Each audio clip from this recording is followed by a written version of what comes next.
அடுத்து சிவசண்முகம், ஏன் உன் புருஷன் வேலைக்கு போகலையா? நீ என்ன பிச்சையா எடுக்கிற? முதல்ல இந்த சிவசண்முகம் இவங்களுக்கு தான் நான் சொல்ல விரும்புகிறேன். எனக்கு கல்யாணம் ஆகி கிட்டத்தட்ட 22 வருஷம் ஆச்சு. இந்த 22 வருஷத்துலேயே என் புருஷன் தான் எனக்கு சாப்பாடு போட்டுருக்கான். சரியா? நீ உன் புருஷனுக்கு ஒழுங்காக சாப்பாடு, நீ உன் பொண்டாட்டிக்கு ஒழுங்காக சாப்பாடு போடுறியா இல்லையான்னு சொல்லி உன் வீட்டில் போய் பாரு. சரியா?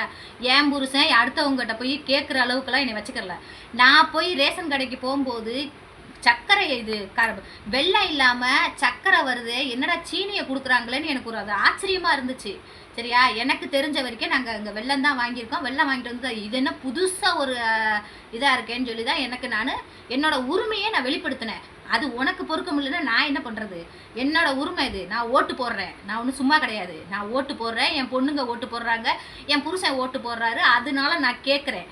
சரியா? எதுக்கு வெள்ளம் கொடுக்கல, எதுக்கு சீனி கொடுக்குறீங்க அப்படின்னு சொல்லி. இதனால் உனக்கு எங்கே வலிக்குது? அவர் முதலமைச்சரோட தம்பியாக இருப்பாப்ல.